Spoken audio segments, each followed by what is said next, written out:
കുട്ടികളെ, നിങ്ങളുടെ സ്മിത ടീച്ചറാണ്. നമ്മൾ ഇന്ന് കഴിഞ്ഞ ക്ലാസ്സിൽ പഠിച്ചതിൻ്റെ ബാക്കി ഭാഗങ്ങളാണ് പഠിക്കുന്നത്. സോഡിയം ഹൈഡ്രോക്സൈഡിൻ്റെ പ്രിപ്പറേഷനും അതിൻ്റെ പ്രോപ്പർട്ടീസും ഒക്കെയാണ് ഇനി പഠിക്കാനുള്ളത്. ഈ ഒരു വീഡിയോ കൊണ്ട് നമുക്കിന്ന് പഠിച്ച് തീർക്കണമെന്നാണ് ടീച്ചർ വിചാരിക്കുന്നത്. എന്നിട്ട് വേണം നിങ്ങൾക്ക് പരീക്ഷയ്ക്ക് വരുന്ന ചോദ്യോത്തരങ്ങളൊക്കെ ഒന്ന് പറഞ്ഞു തരാനായിട്ട്. സോഡിയം ഹൈഡ്രോക്സൈഡിൻ്റെ പ്രിപ്പറേഷനാണ്, എങ്ങനെയാണ് ഉണ്ടാക്കുന്നതെന്നാണ് ആദ്യം പറയുന്നത്. ടീച്ചർ അതൊരു കഥ പോലെ പെട്ടെന്ന് പഠിപ്പിച്ചു തരാം കേട്ടോ. പക്ഷേ അതിനു മുമ്പ് ടീച്ചറിൻ്റെ തന്നെ വീഡിയോ കണ്ട് പഠിച്ചവർക്കായിട്ട് നമുക്കൊരു എളുപ്പ പണി കൂടിയുണ്ട്. ഇതേ കാര്യം നമ്മൾ ഇതിന് തൊട്ട് മുമ്പ് മറ്റൊരു പേജിൽ മറ്റൊരു ടോപ്പിക്കായിട്ട് പഠിച്ചായിരുന്നു. ആ ടോപ്പിക്കിൻ്റെ പേജ് മാത്രം ഒന്ന് കാണിച്ചു തരാം. എന്നിട്ട് ഇവിടെ ഒന്നുകൂടി ടീച്ചർ പറഞ്ഞു തരും എങ്ങനെയാണ് സോഡിയം ഹൈഡ്രോക്സൈഡ് പ്രിപ്പയർ ചെയ്യുന്നത്. ഒരു കഥ പോലെ പറയാം കേട്ടോ.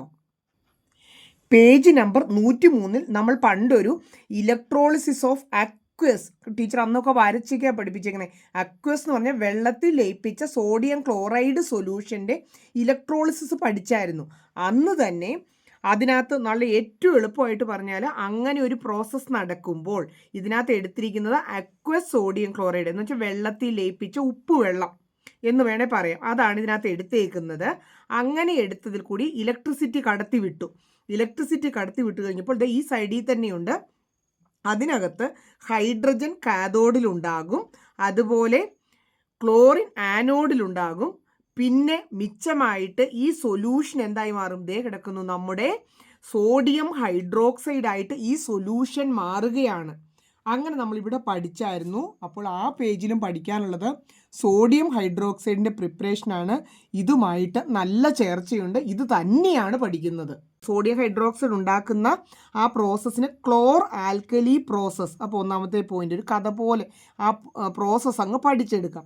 അതിനു വേണ്ടിയും ഒരു ടാങ്കിൽ concentrated aqueous solution of sodium chloride. അപ്പോൾ നമുക്ക് സന്തോഷമായി നമ്മൾ മുൻ പാഠത്തിൽ പഠിച്ച aqueous solution of sodium chloride, അതിന് ബ്രൈൻ സൊല്യൂഷൻ എന്നാണ് പറയുന്നത്. അതിന് മറ്റൊരു പേരുണ്ടെന്നേ ഉള്ളൂ, ബ്രൈൻ സൊല്യൂഷൻ. അതൊരു ടാങ്കിൽ എടുക്കുന്നു. വിശദ വിവരങ്ങൾ നമുക്ക് അടുത്ത പേജിലാണ്. നമ്മൾ ആ ചാപ്റ്ററിൽ കണ്ടതുപോലെയുള്ള ഒരു ടാങ്കാണ് എടുത്തിരിക്കുന്നത്. എങ്കിലും ഇപ്പോൾ നമുക്ക് സോഡിയം ഹൈഡ്രോക്സൈഡ് ഒരുപാട് ഉണ്ടാക്കേണ്ടി വരുമ്പോൾ ഒരു മെംബ്രെയിൻ സെൽ എന്ന് പറയുന്ന ടാങ്കാണെന്ന് പറഞ്ഞിട്ടുണ്ട്. Membrane cell is used for the electrolysis of brine. Sodium ക്ലോറൈഡിനെയാണ് ബ്രൈൻ സൊല്യൂഷൻ എന്ന് പറയുന്നത്. എന്നിട്ട് നമ്മളോട് വീണ്ടും അന്ന് ചോദിച്ച പോലെ തന്നെ ചോദിച്ചിരിക്കുകയാണ്, സോഡിയം ക്ലോറൈഡ് ഈ ടാങ്കിൽ എടുത്തപ്പോൾ, സോഡിയം ക്ലോറൈഡിൻ്റെ അക്വസ് സൊല്യൂഷൻ എടുത്തപ്പോൾ ഏതൊക്കെ അയോൺ ഉണ്ടായിരുന്നു? സോഡിയം ക്ലോറൈഡിൽ നിന്നുള്ള Na+ ഉണ്ട്, സോഡിയം ക്ലോറൈഡിൽ നിന്നുള്ള NaCl, ഇത് രണ്ടും ഉണ്ട്. പിന്നെ അത് ജലത്തിലല്ലേ ലയിപ്പിച്ചത്, വാട്ടറിലാണ് ലയിപ്പിച്ചതെന്നുള്ളതുകൊണ്ട് H+ ഉണ്ട്, OH- ഉണ്ട്. ഇത്രയും അയോൺസാണ് ഇതിനകത്തുള്ളത്. അതിനകത്ത് ഏതിനാണ് ഓക്സിഡേഷൻ ആനോഡിൽ നടക്കുന്നത്?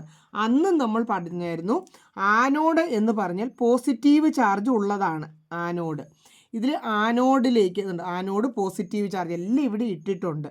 പതുക്കെ ഓർത്താൽ മതി. പോസിറ്റീവ് ചാർജിലേക്ക് 2 അയോൺസ് മത്സരിച്ചു പോകും. പക്ഷേ ഓക്സിഡേഷൻ നടക്കുന്നത് ഏതിനാണ് എന്ന് ചോദിച്ചാൽ അവിടെ ആദ്യം ചെല്ലുന്ന ക്ലോറിനാണ്.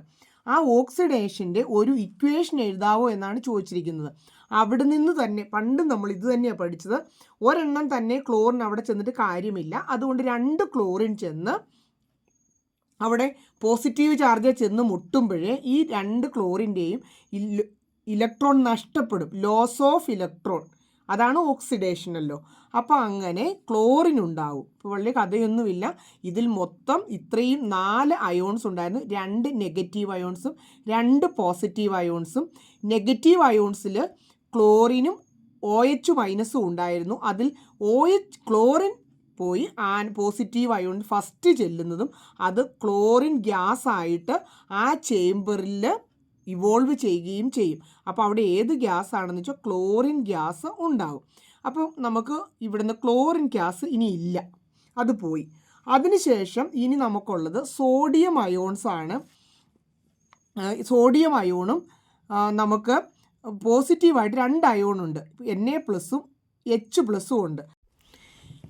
ക്ലോറിൻ ഗ്യാസ് ആനോഡിൻ്റെ ആ ചേംബറിൽ ഉണ്ടാകുമെന്ന് നമുക്ക് മനസ്സിലായി. ഇനി നമുക്ക് ബാക്കി കാര്യം നോക്കാം. ഇനി നമുക്ക് പോസിറ്റീവ് അയോൺസിനെ കുറിച്ച് ചിന്തിക്കാം. Na+ഉം H+ഉം ഉണ്ട്.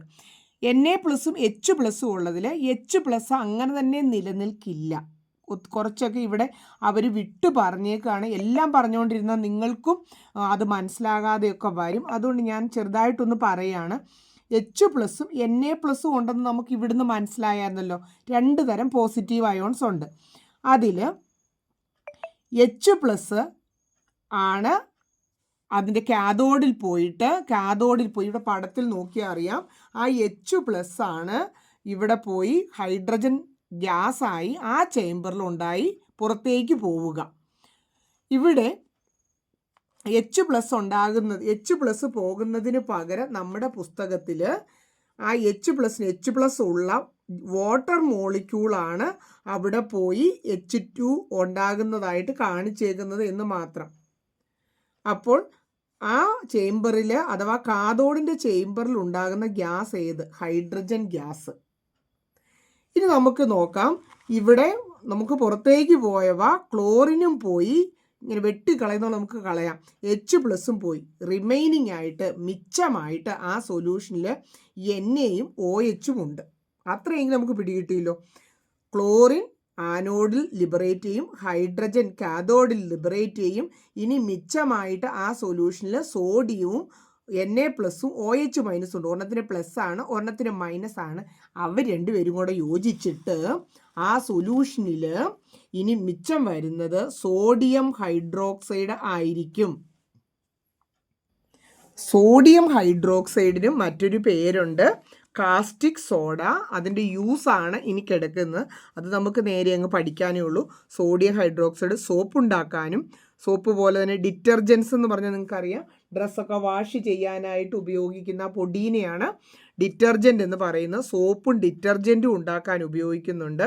അതുപോലെ അലുമിനിയത്തിൻ്റെ നിർമ്മാണമൊക്കെ മുൻ ചാപ്റ്ററിൽ പഠിച്ചിട്ടുണ്ട്. അപ്പോൾ ഒരു ബോക്സൈറ്റ് ഉണ്ടായിരുന്നു.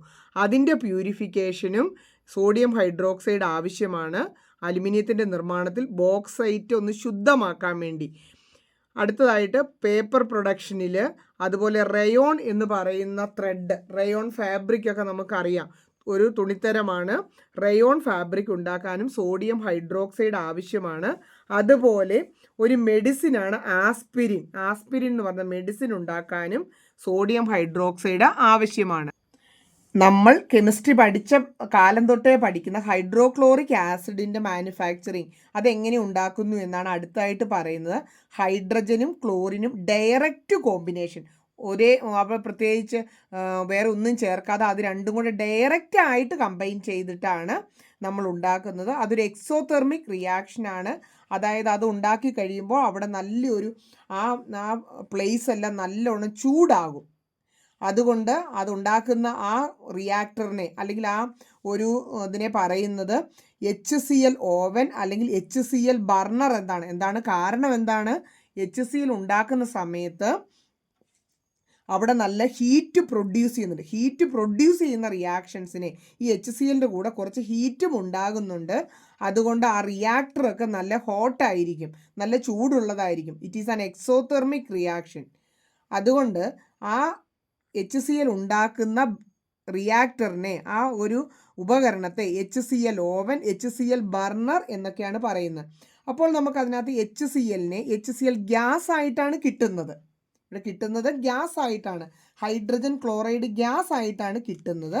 ശ്രദ്ധിക്കുക, ആ ഹൈഡ്രജൻ ക്ലോറൈഡ് ഗ്യാസ് വാട്ടറിൽ ഡിസോൾവ്ഡ് ഇൻ ഡീഅയണൈസ്ഡ് വാട്ടർ. അതിനാൽ അയോൺസ് ഒന്നും ഇല്ലാത്ത വാട്ടറിൽ ലയിപ്പിച്ചിട്ടാണ് നമ്മൾ, വേറെ അയോൺസ് ഒന്നുമില്ലാത്ത വാട്ടറിനെയാണ് ഡീഅയോണൈസ്ഡ് വാട്ടർ എന്ന് പറയുന്നത്. അതിൽ ലയിപ്പിച്ചിട്ടാണ് കോൺസെൻട്രേറ്റഡ് ഹൈഡ്രോക്ലോറിക് ആസിഡ് ഉണ്ടാക്കുന്നത്. അടുത്തതായിട്ട് ഹൈഡ്രോക്ലോറിക് ആസിഡിൻ്റെ യൂസാണ് പറഞ്ഞിരിക്കുന്നത്. അത് നമുക്കങ്ങ് പഠിക്കാനുള്ളതേ ഉള്ളൂ. ടേബിൾ സോൾട്ട് റിഫൈൻ ചെയ്യുക എന്ന് പറഞ്ഞാൽ ശുദ്ധമാക്കുക. ടേബിൾ സോൾട്ട് എന്ന് പറഞ്ഞാൽ നമ്മുടെ വീട്ടിൽ ഉപയോഗിക്കുന്ന കറിയുപ്പിനാണ് ടേബിൾ സോൾട്ട് എന്ന് പറയുന്നത്. അത് ശുദ്ധമാക്കാനായിട്ടാണ്. പിന്നെ കളറുകൾ ഉണ്ടാക്കാൻ, ഡൈ എന്ന് പറഞ്ഞാൽ കളർ ഉണ്ടാക്കാൻ ഉപയോഗിക്കുന്നു. PVC എന്ന് പറയുന്ന ഒരു പൈപ്പൊക്കെ ഉണ്ടാക്കാൻ ഉപയോഗിക്കുന്ന പോളിമറാണ് PVC ഉണ്ടാക്കാൻ ഉപയോഗിക്കുന്നു. അക്വാറീജിയ എന്ന് പറയുന്ന ഒരു സൊല്യൂഷൻ ടു പ്രിപ്പയർ അക്വാറീജിയ എന്തിനു ഉപയോഗിക്കുന്നു? ഗോൾഡും പ്ലാറ്റിനും ഒക്കെ ലയിപ്പിച്ചോ ആഭരണങ്ങൾ ഉണ്ടാക്കാനായിട്ട് ഉപയോഗിക്കുമ്പോൾ ഈ ഗോൾഡ് പ്ലാറ്റിനം ഒക്കെ ഡിസോൾവ് ചെയ്യാൻ, ലയിപ്പിക്കുക അതിനു വേണ്ടി ഉപയോഗിക്കുന്ന അക്വാ റീജിയ എന്ന് പറയുന്ന ഒരു സൊല്യൂഷനുണ്ട്. അതുണ്ടാക്കാനും നമുക്ക് ഹൈഡ്രോക്ലോറിക് ആസിഡ് വേണം. പിന്നെ ഒരുപാട് ഓർഗാനിക്, ഇനോർഗാനിക് കോമ്പൗണ്ട്സ്, ഫെർട്ടിലൈസേഴ്സ് ഒക്കെ ഉണ്ടാക്കാനായിട്ട് നമുക്ക് ഹൈഡ്രോക്ലോറിക് ആസിഡ് വേണം. അവസാനമായി റിഫൈനിങ്, ഇതിൻ്റെ മീനിങ് അറിയത്തിൽ എഴുതുന്ന പ്യൂരിഫിക്കേഷൻ, മെറ്റൽ പ്യൂരിഫൈ ചെയ്യാനും നമുക്ക് ഹൈഡ്രോക്ലോറിക് ആസിഡ് വേണം. അടുത്ത ടോപ്പിക് എന്ന് പറഞ്ഞ ഒരു സോൾട്ട് എന്ന് പറയുന്ന ടോപ്പിക്കാണ്. സോൾട്ട് ഉണ്ടാകും നമ്മൾ കാലാകാലമായിട്ട് കേട്ടിട്ടുണ്ട്. ഒരു ആസിഡും നമ്മളിപ്പോൾ പഠിച്ചു തീർത്ത ആസിഡ് HCl ആയിരുന്നു. അതിനോട് സോഡിയം ഹൈഡ്രോക്സൈഡ് റിയാക്ട് ചെയ്ത് കഴിഞ്ഞാൽ, സോഡിയം ഹൈഡ്രോക്സൈഡ് ഇതിന് തൊട്ട് മുമ്പ് പഠിച്ച ഒരു ആസിഡും ഒരു ബേസും കൂടെ റിയാക്ട് ചെയ്ത് കഴിഞ്ഞാൽ ഉണ്ടാകുന്ന കോമ്പൗണ്ടാണ് സോൾട്ട് എന്ന് പറയുന്നത്. അത് NaCl, അതിൻ്റെ കൂടെ വാട്ടറും ഉണ്ടാകും, NaCl ആൻഡ് വാട്ടർ. അടുത്തതായിട്ട് ഇപ്പോൾ ഉണ്ടായ NaCl എടുത്തിട്ട് അതല്പം വെള്ളത്തിൽ ലയിപ്പിച്ച് ലിറ്റ്മസ് പേപ്പർ മുക്കി നോക്കുകയാണ്. നോ കളർ ചേഞ്ച് ആണ്, അതായത് ഇത് ന്യൂട്രൽ ആണ് എന്ന് മനസ്സിലാക്കാം. NaCl ഒരു ന്യൂട്രൽ സബ്സ്റ്റൻസ് ആണ്. ആസിഡ് അസിഡിക്കാണ്, ഇതൊരു ബേസിക്കാണ്. ആസിഡും ബേസും കൂടെ ചേർന്നപ്പം ന്യൂട്രൽ ആയിട്ടുള്ള ഒരു സബ്സ്റ്റൻസ് ആണ് ഇവിടെ ഉണ്ടായിരിക്കുന്നത്. അടുത്ത പേജിൽ 3 സോൾട്ടുകളുടെ കെമിക്കൽ ഫോർമുല കൊടുത്തിട്ടുണ്ട്. 3 സോൾട്ടുകൾ NaCl, NH4Cl, Na2CO3. ഇവിടെ ഒരു ചെറിയ ക്വസ്റ്റ്യനൊക്കെ ഒളിച്ചിരിക്കുന്ന ഒരു സ്ഥലമാണ്. അപ്പം നിങ്ങൾക്ക് മനസ്സിലാകുന്ന രീതിയിൽ എങ്ങനെ ഒത്തിരി വിശദീകരിച്ച് നിങ്ങളെ ബുദ്ധിമുട്ടിക്കുകയും ചെയ്യരുത്, എന്നാൽ നന്നായിട്ട് മനസ്സിലാകുകയും ചെയ്യണം എന്ന രീതിയിൽ ടീച്ചർ ഒന്ന് പറഞ്ഞു തരാം. ഈ NaCl എന്ന് പറയുന്ന സോൾട്ട് വെള്ളത്തിൽ ലയിപ്പിച്ചു, അതാണ് സോൾട്ട് സൊല്യൂഷൻ എന്ന് പറഞ്ഞിരിക്കുന്നത്. എന്നിട്ട് ബ്ലൂ ലിറ്റ്മസ് ഇട്ടും റെഡ് ലിറ്റ്മസ് ഇട്ടും നോക്കി, നോ കളർ ചേഞ്ച്. NaCl അതായത് വീട്ടിലുണ്ടാക്കുന്ന ഉപ്പ് വെള്ളത്തിൽ റെഡ് ലിറ്റ്മസും ബ്ലൂ ലിറ്റ്മസും ഉണ്ടാക്കിയാൽ നോ കളർ ചേഞ്ച് ആയിരിക്കും. അപ്പോഴത് ന്യൂട്രൽ ആയിട്ടുള്ള ഒരു സോൾട്ടാണെന്ന് നമ്മൾ മനസ്സിലാക്കണം. അടുത്തതായിട്ട് NH4Cl നോക്കി. NH4Cലും അതുപോലെ ഒരു സൊല്യൂഷനാക്കി വെള്ളത്തിൽ ലയിപ്പിച്ചു. അതിനുശേഷം ബ്ലൂ ലിറ്റ്മസ് വെച്ച് നോക്കിയപ്പോൾ റെഡ് കളറും, റെഡ് ലിറ്റ്മസ് വെച്ച് നോക്കിയപ്പം പ്രത്യേകിച്ച് കളറിന് മാറ്റമൊന്നും ഇല്ല. അപ്പോൾ നമുക്ക് ബ്ലൂ ലിറ്റ്മസിനെ റെഡ് ആക്കുന്നത് കൊണ്ട് അത് അസിഡിക് ആയിട്ടുള്ള ഒരു സോൾട്ടാണ് എന്ന് മനസ്സിലാക്കാം. ബ്ലൂ ലിറ്റ്മസിനെ റെഡ് ആക്കുന്ന സോൾട്ടുകളൊക്കെ അസിഡിക് സ്വഭാവമുള്ളതാണ്. ലിറ്റ്മസ് പേപ്പറിന്, 2 ലിറ്റ്മസ് പേപ്പറിനും കളർ ചേഞ്ച് ഒന്നും ഉണ്ടാകുന്നില്ല എങ്കിൽ അത് ന്യൂട്രൽ സോൾട്ടാണ്. അതുപോലെ സോഡിയം കാർബണേറ്റ് ഈ ഒരു എണ്ണം നോക്കിയപ്പോൾ ബ്ലൂ ലിറ്റ്മസിന് കളർ മാറ്റം ഒന്നും ഇല്ല എങ്കിലും റെഡ് ലിറ്റ്മസിനെ അത് ബ്ലൂ ആക്കുന്നുണ്ട്. റെഡ് ലിറ്റ്മസിനെ ബ്ലൂ ആക്കുന്നത് കൊണ്ട് എന്തെങ്കിലും റെഡ് ലിറ്റ്മസിനെ ബ്ലൂ ആക്കുന്നതിനെയൊക്കെ നമ്മൾ ബേസിക് എന്നാണ് പറഞ്ഞുകൊണ്ടിരുന്നത്. അതുപോലെ ഇത് ബേസിക് ആണ്. അപ്പോൾ ഇവിടുത്തെ ചോദ്യം എന്താണ്? ഒരു ന്യൂട്രൽ സോൾട്ടും അസിഡിക് സോൾട്ടും ബേസിക് സോൾട്ടും നമുക്ക് ഇവിടുന്ന് പഠിക്കാനായിട്ട് പറ്റി. അപ്പോൾ ഇവിടെ നമുക്ക് പറഞ്ഞു തന്നിട്ടുണ്ട്, salts dissolved in water do not exhibit അസിഡിക്കോ ബേസിക്കോ നേച്ചർ. ഇങ്ങനെ പരിശോധിച്ചപ്പം അസിഡിക്കോ ബേസിക്കോ നേച്ചർ ഇല്ലെങ്കിൽ ന്യൂട്രൽ സോൾട്ട് എന്നാണ് പറയുന്നത്. അപ്പോൾ നമുക്ക് ഒരെണ്ണം മനസ്സിലായി, NaCl ഒരു ന്യൂട്രൽ സോൾട്ടാണ്.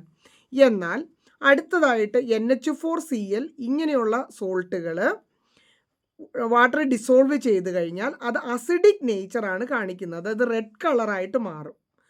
ബ്ലൂ ലിറ്റ്മസ് റെഡ് കളറായിട്ട് മാറും. അങ്ങനെയുള്ള ഇവിടെ ഒരെണ്ണം പറഞ്ഞു തന്നു, അങ്ങനെ റെഡ് കളറാണ്. ഇവിടെ ഒരെണ്ണം അവിടെ പറഞ്ഞു തന്നു, അങ്ങനെ 2 അസിഡിക് സോൾട്ടുണ്ട്. ഇനി നേരെ തിരിച്ചു പറയാലോ, വെള്ളത്തിൽ ലയിച്ച് കഴിയുമ്പോൾ ഈ 2 സോൾട്ടുകളും അത് ബേസിക് സ്വഭാവമാണ് കാണിക്കുന്നത്. അതുകൊണ്ട് അതിനെ ബേസിക് സോൾട്ട് എന്നാണ് പറയുന്നത്.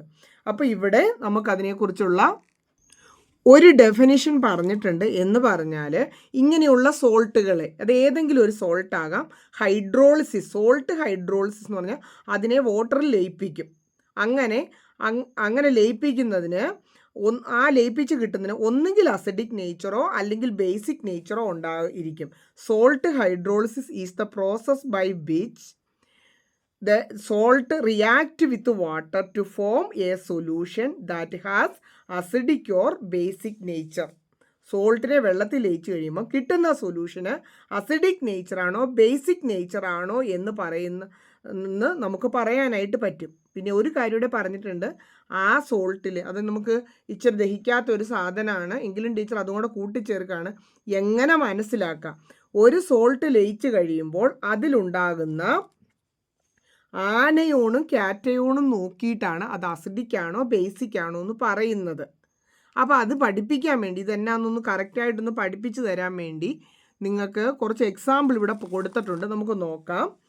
NaCl ഉണ്ടാക്കാൻ വേണ്ടി ഏതൊക്കെ ആസിഡും ബേസും ഉപയോഗിച്ചു? HCl ഉപയോഗിച്ചു, അതുപോലെ NaOH ഉപയോഗിച്ചു. ഇങ്ങനെയാണ് ഉണ്ടാക്കിയത്. NaOHും HClലുമാണ് ഉപയോഗിച്ചത്. അത് നമ്മൾ പഠിക്കണം. അങ്ങനെ ഉപയോഗിച്ചപ്പോൾ രണ്ടും സ്ട്രോങ് ആണ്. സ്ട്രോങ് ആയിട്ടുള്ളൊരു ആസിഡും സ്ട്രോങ് ആയിട്ടുള്ള ബേസുമാണ് ഉപയോഗിച്ചത്.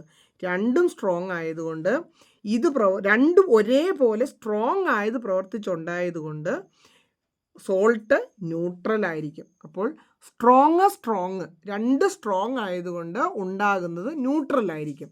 അടുത്ത പേജിൽ അടുത്തതിനെക്കുറിച്ചുള്ള എക്സാമ്പിൾ പറഞ്ഞിട്ടുണ്ട്. അപ്പോൾ നമുക്ക് പൂർണ്ണമായിട്ടും പിടികിട്ടും. അടുത്തത് NH4Clലും ുള്ള ആസിഡ് ഏത് ബേസ് ഏതെന്ന്. അപ്പോൾ ടീച്ചർ ഇതിൻ്റെ അടിയിൽ തന്നെ എഴുതാം. Cl കണ്ടതോടുകൂടി HCl ആണെന്ന് അറിയാനുള്ള കഴിവ് നമുക്ക് വേണം. NH4 എന്ന് പറഞ്ഞാൽ നിങ്ങൾ അങ്ങനെ വലിയ പരിചയമൊന്നുമില്ല, എന്നാലും കേൾക്കാത്തതൊന്നുമല്ല. NH4OH എന്ന് പറയുന്ന ഒരു ബേസ് ഉണ്ട്. അപ്പോൾ ഇത് രണ്ടും കൂടെ പരിഗണിക്കുമ്പോൾ ഇതിലേതാണ് സ്ട്രോങ്? HCl സ്ട്രോങ് ആണ്. കാരണം തൊട്ട് മുമ്പ് പറഞ്ഞതേ ഉള്ളൂ, HCl ആണ് സ്ട്രോങ്. സ്ട്രോങ് ആയിട്ടുള്ള HClലും ഈ കൂടെയുള്ള ഇത് വീക്കുമാണ്. അപ്പം നിങ്ങളുടെ വിഷമമൊക്കെ ടീച്ചറിന് അറിയാം. ടീച്ചർ സ്ട്രോങ് ഏത് വീക്ക് ഏതെന്നൊക്കെ നമ്മൾ എങ്ങനെ മനസ്സിലാക്കാനാണ്? ശരിക്കും പറഞ്ഞാൽ നിങ്ങൾക്ക് ഈ പുസ്തകത്തിലെ പറഞ്ഞു തന്നിരിക്കുന്ന സ്ട്രോങ് ആയിട്ട് പഠിക്കുക. വീക്കായിട്ട് തന്നേക്കുന്ന കുറച്ചെണ്ണം പറയുന്നുണ്ടല്ലോ ടീച്ചർ, ആ കൂട്ടത്തിൽ വീക്കായ ബേസുകളും മനസ്സിലാക്കുക. ഇപ്പോൾ ആസിഡ് സ്ട്രോങ് ആയിട്ടുള്ളതും വീക്കായിട്ടുള്ളൊരു ബേസും ചേർന്നാണ് ഇതുണ്ടായത്. അതുകൊണ്ട് സ്ട്രോങ് ആയ ആളുടെ സ്വഭാവമാണ് അതുകൊണ്ട് ആ സോൾട്ടിന് ഉണ്ടായിരിക്കുക. Salt formed from strong acid and weak base will be acidic. Strong acid ആയിരുന്നു, സ്ട്രോങ് ആയ ആളുടെ സ്വഭാവം കാണിക്കും. അത് നമുക്ക് അടുത്ത് നോക്കാം. Na2CO3 Na കൂട്ടി ഉണ്ടായിരിക്കുന്നത് NaOH എന്ന് പറയുന്ന ബേസും അത് നമുക്ക് പരിചയമുള്ളൂ. Na കൂട്ടി ആസിഡ് ഒന്നും പരിചയമില്ല. CO3 എന്ന് പറഞ്ഞാൽ H2CO3 എന്ന് പറയുന്ന ഒരു ആസിഡ് ഉണ്ട്, കാർബോണിക് ആസിഡ്. ഇതൊക്കെ നമ്മൾ ഏതെങ്കിലുമൊക്കെ സമയത്ത് പഠിച്ചതാണ്. ഇപ്പം പാവം പിള്ളേരോട് പറയുന്നത് പഴയ പഠിച്ചതെല്ലാം നന്നായിട്ട് ഓർത്തിരുന്നാലേ നിങ്ങളിത് എഴുതി ഫുൾ മാർക്ക് മേടിക്കാൻ പറ്റുള്ളൂ എന്നാണ് പറയുന്നത്. പക്ഷേ അതൊന്നും വിഷമിക്കാനില്ല. ഒത്തിരി ഒന്നും ചോദിച്ച് നിങ്ങളെ പുതിയ പുസ്തകമല്ല, നിങ്ങളെ കഷ്ടപ്പെടുത്തുകയില്ല. നിങ്ങൾ കോൺഫിഡൻ്റ് ആയിട്ട് സന്തോഷത്തോടെ പഠിക്കുക.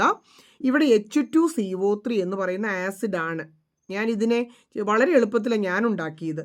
നിങ്ങൾ പോലെ ഞാൻ ഉണ്ടാക്കുകയാണ്. ഇതിൻ്റെ പകുതി ഭാഗം NA ആയിരുന്നു. അപ്പോൾ NA കൂട്ടി എന്തുണ്ടാക്കാമെന്ന് ഞാൻ ആലോചിച്ചപ്പോൾ ബേസായിട്ട് NaOH, പിന്നെയുള്ളത് CO3 ആണ്. അപ്പോൾ ഒരു ബേസ് ഉണ്ടാക്കി ഒരു ആസിഡ് ഉണ്ടാക്കണമെന്ന് ചോദ്യത്തിൽ തന്നെ പറഞ്ഞിട്ടുണ്ട്.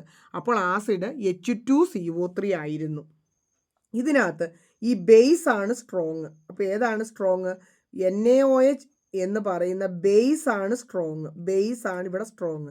അതുകൊണ്ട് സ്ട്രോങ് ആയ ആളുടെ സ്വഭാവമായ ബേസിക് നേച്ചറാണ് കാണിക്കുന്നത്. അപ്പം നിങ്ങൾ ഒരുപാടെണ്ണം പഠിച്ച് കഷ്ടപ്പെടുകയൊന്നും വേണ്ട.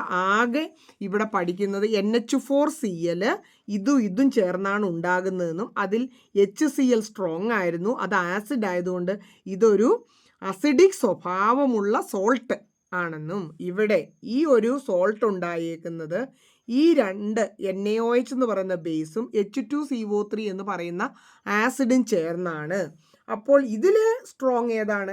NaOH. അതുകൊണ്ട് ഈ സ്ട്രോങ് ആയ ബേസിൻ്റെ സ്വഭാവമാണ് അതിൽ നിന്നുണ്ടായ ഈ ഒരു സോൾട്ട് കാണിക്കുന്നത്. അതിനെ അതുകൊണ്ട് ബേസിക് സോൾട്ട് എന്ന് പറയാം. എല്ലാം സിമ്പിളാണെന്നേ.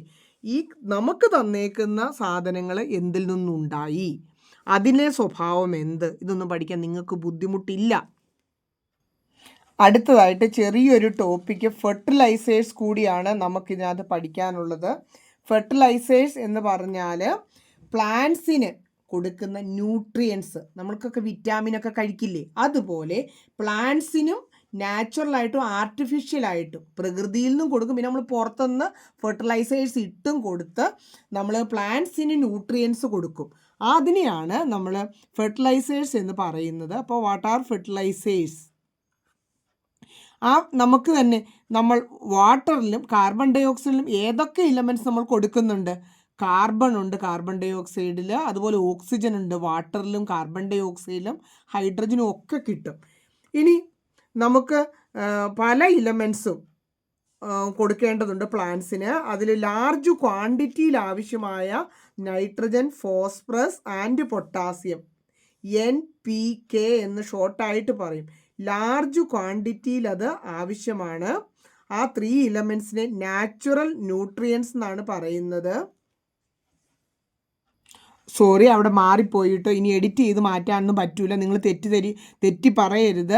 ഈ കാർബൺ, ഹൈഡ്രജൻ, ഓക്സിജൻ വാട്ടറിൽ നിന്ന് കിട്ടുന്ന അല്ലെങ്കിൽ കാർബൺ ഡൈ ഓക്സൈഡിൽ നിന്ന് കിട്ടുന്ന കാർബൺ, ഹൈഡ്രജൻ, ഓക്സിജനെ നാച്ചുറൽ ന്യൂട്രിയൻസ് എന്നും, പ്ലാന്റ്സിന് ഭയങ്കര അത്യാവശ്യമായിട്ട് ലാർജ് ക്വാണ്ടിറ്റീസിൽ വേണ്ട നൈട്രജൻ, ഫോസ്ഫറസ്, പൊട്ടാസ്യം എന്നിവയെ പ്രൈമറി ന്യൂട്രിയൻസ് എന്നും പറയുന്നു. ലോ എമൗണ്ട്സിൽ വേണ്ട കാൽസ്യം, മഗ്നീഷ്യം, സൾഫർ അതിനെയെല്ലാം നമ്മൾ സെക്കൻഡറി ന്യൂട്രിയൻസ് എന്ന് പറയുന്നു.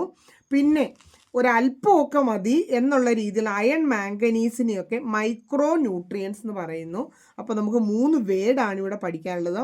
Micro nutrients, secondary nutrients, primary nutrients.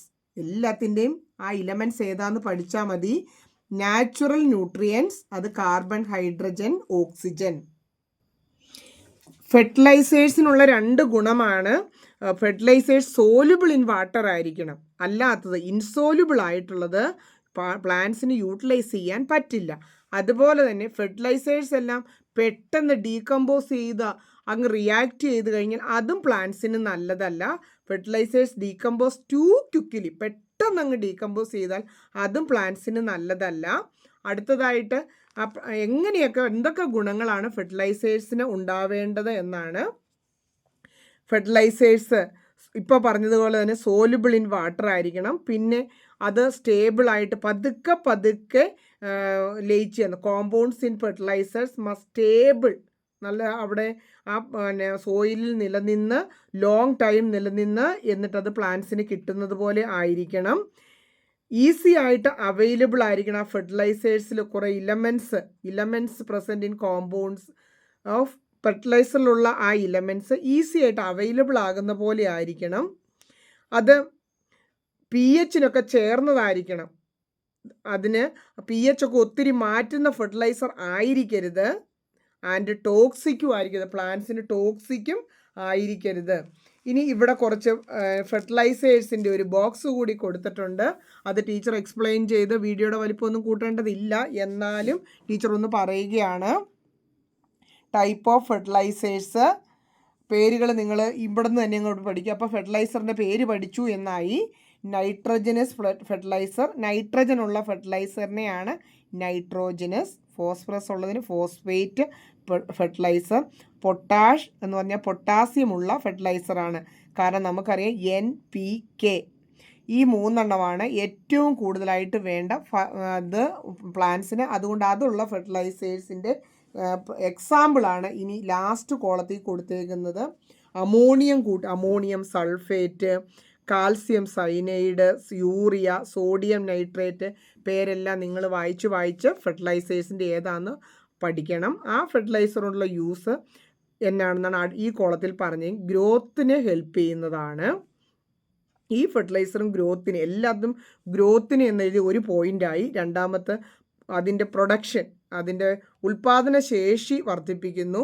ഇവിടെയും അത് തന്നെയുണ്ട്. ബൂട്ട്സ് ഇമ്മ്യൂണിറ്റി, പൊട്ടാഷ് ഉണ്ടെങ്കിൽ അതിൻ്റെ രോഗപ്രതിരോധ ശേഷി കൂടി വർദ്ധിക്കുന്നതായിരിക്കും. നമ്മൾ ചാപ്റ്റർ ഫുൾ പഠിച്ച് തീർത്തു. എനിക്ക് നിങ്ങൾക്കിത് മൊത്തം പറഞ്ഞ് എല്ലാ ചാപ്റ്ററുകളും ക്ലാസ്സിലെ പോലെ പറഞ്ഞു തരണമെന്നുണ്ടായിരുന്നു. ടീച്ചർ ഇച്ചിരി സ്പീഡിൽ പറയുന്നതൊക്കെ ടീച്ചറിന് തോന്നും, നിങ്ങൾക്ക് തോന്നുന്നുണ്ടോ എന്നൊക്കെ കമൻറ്റ് ചെയ്യുക. പക്ഷേ ഇവിടെ ഒക്കെ നമ്മൾ പിന്നെയും പറഞ്ഞുകൊണ്ടിരിക്കണോ, നിങ്ങൾ നല്ല ബുദ്ധിയുള്ള കുട്ടികളല്ലേ, ഞാൻ ഇനി ഇവിടെ ഓരോ ഫെർട്ടിലൈസേഴ്സിൻ്റെയും പേരും വായിച്ച് പിന്നെയും വായിച്ച് പഠിപ്പിച്ചുകൊണ്ടിരിക്കില്ല. നിങ്ങൾ ഈ വീഡിയോ പോസ് ചെയ്തിട്ട് ഇതെല്ലാം നന്നായിട്ട് വായിച്ച് പഠിച്ചേ പോകാവൂ. ടീച്ചറിൻ്റെ ക്ലാസ് കഴിഞ്ഞിട്ട് നിങ്ങൾ റിസൾട്ടൊക്കെ വന്നു കഴിയുമ്പോൾ അല്ലെങ്കിൽ പഠിച്ചു കഴിയുമ്പോഴാണെങ്കിലും പഠിച്ചപ്പോൾ സന്തോഷമുണ്ടായി എന്നിട്ട് ടീച്ചറിന് അതൊക്കെ മനസ്സിലാകും. ലാസ്റ്റ് ക്ലാസ് ആയതുകൊണ്ടാണ് ഇങ്ങനെയെല്ലാം പറയുന്നത്. ഇതിൻ്റെ ലെറ്റസസും കൂടെ പഠിച്ചിട്ട് ലാസ്റ്റ് ക്ലാസ് ആണെന്ന് പറയാം അല്ലേ. അപ്പോൾ ലെറ്റസസ് അടുത്ത വീഡിയോയിൽ ഉണ്ടായിരിക്കും. ടീച്ചർ ഒരു ഫോൺ നമ്പരും വാട്സപ്പ് ഗ്രൂപ്പിൻ്റെ ഒരു ലിങ്കും ഒക്കെ ഡിസ്ക്രിപ്ഷൻ ബോക്സിൽ തരാൻ നോക്കാം. നിങ്ങൾക്ക് നേരിട്ട് സംശയം ചോദിക്കാനായിട്ട് അത് ഉപയോഗിക്കാവുന്നതാണ്. അപ്പോൾ നമുക്ക് അടുത്ത ക്ലാസ്സിൽ കാണാം. നിങ്ങൾക്ക് ക്ലാസ് ഇഷ്ടമായോ? ക്ലാസ്സിൽ നിന്ന് പഠിച്ചോ? ക്ലാസ് ഉപകാരപ്പെട്ടുവെങ്കിൽ നിങ്ങളുടെ ഫ്രണ്ട്സിനോടെല്ലാം സ്മിത ടീച്ചറിൻ്റെ ക്ലാസ്സുകളെ പറ്റി പറയണം. ചാനൽ മറക്കാതെ സബ്സ്ക്രൈബും ചെയ്തേക്കണം.